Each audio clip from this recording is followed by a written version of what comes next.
Bonjour à tous et bienvenue dans le goût de l'histoire, je suis Eva Delancey et aujourd'hui nous allons parler de ce que mangeaient les Français pendant la Première Guerre mondiale, ce que mangeaient les civils à l'arrière et les soldats sur le front pour leur rendre hommage en ce 11 novembre. Imaginez la France en 1914, la guerre éclate et avec elle, la vie quotidienne et l'alimentation sont profondément bouleversées. La mobilisation massive des hommes réduit la main-d'œuvre agricole et la production alimentaire diminue. Pour les civils, le pain, les pommes de terre et les légumes secs deviennent les piliers de l'alimentation. Viandes et produits frais se font rares, priorité à l'armée.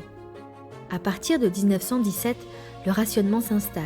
Sucre, pain, viande, tout est limité pour chaque famille afin de garantir que les soldats soient correctement nourris. Pour compenser la pénurie de pain, on mélange parfois farine et pommes de terre ou farine et son. On complète l'alimentation avec des conserves, des légumes secs et parfois de la viande surgelée. Les femmes, les enfants et les vieillards cultivent les potagers et les jardins pour nourrir leurs proches et soutenir l'effort de guerre. Malgré tout cela, on garde le goût et les traditions. Les civils envoient aux poilus un petit trésor, le gâteau des poilus. Dans une boîte en métal pour voyager jusqu'aux tranchées, il est composé d'œufs, de lait, de farine, de sucre, de beurre, de fruits confits, d'amandes, parfois de confiture et un soupçon de rhum ou bien de la fleur d'oranger. Certains pâtissiers, comme la pâtisserie d'Audin à Biarritz, en vendaient spécialement pour l'occasion. Mais que mangeaient les soldats? Que mangeaient ces poilus courageux? Leur ration journalière prévue contenait environ 1200 calories par soldat, ce qui était très souvent insuffisant. Mais certains soldats qui étaient issus du milieu agricole pouvaient parfois chasser ou bien pêcher. Le matin, ils commençaient par un café avec du pain cuit 2 fois pour mieux se conserver. À midi, une boîte du fameux cornet de beef surnommé singe, en raison de l'ouvre-boîte qui était de cette marque-là qui s'appelait le singe, et aussi parfois on parle de cette hypothèse que ce seraient des soldats qui sont allés en Afrique et qui, par pénurie de nourriture, auraient mangé de la viande de singe.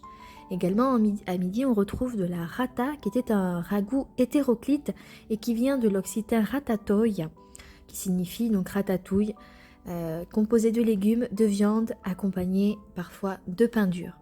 Le soir, on retrouve encore cette fameuse viande en conserve avec des pommes de terre, parfois du fromage comme le gruyère ou le camembert dans sa petite boîte en bois qui était facile à transporter et qui était prévue dans les rations.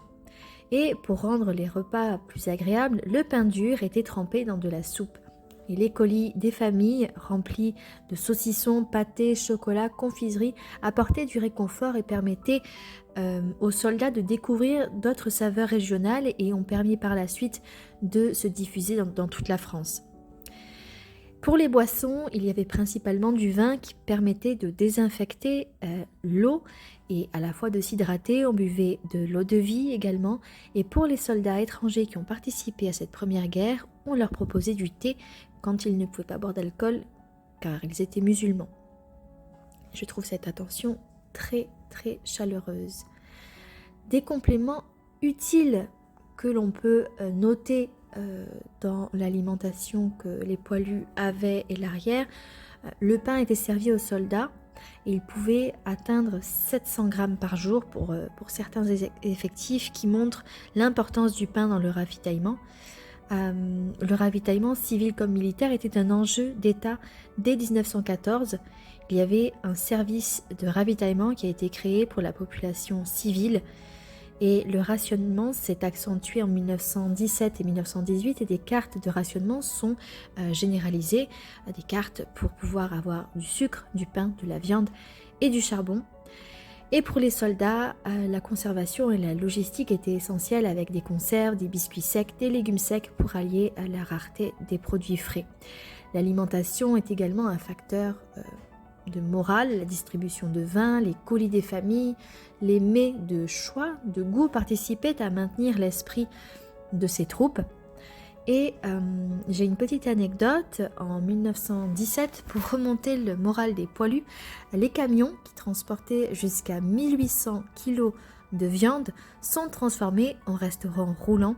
Et pour les égayer, Benjamin Rabier, qui était un célèbre dessinateur animalier, crée une vache souriante, symbole de bonne humeur et de réconfort. Quelques années plus tard, Léon Bell, en 1921, crée sa marque de fromage, la vache qui rit, et s'en inspire. Si vous souhaitez découvrir et même goûter aux recettes de cette époque, je vous invite à vous référer au livre d'Anne-Elisabeth Groux et de Jérôme Delille qui s'appelle « À la soupe, le repas du poilu ». Vous y trouverez entre autres le gâteau des poilus, le pain mixte qui est composé de mi-farine, mi-pomme de terre, le riz au gras, la soupe à la vigneronne froide, le potage cultivateur, le bœuf à la Crécy, une sorte de bœuf bourguignon. Donc manger pendant la guerre n'était pas seulement une question de survie, c'était un acte de solidarité, un lien entre le front et l'arrière, et un moyen de garder un peu de vie civile et de réconfort dans un monde totalement bouleversé. Je vous remercie d'avoir écouté Le Goût de l'Histoire avec Eva Delancey. À très bientôt pour un nouveau voyage gustatif à travers le temps.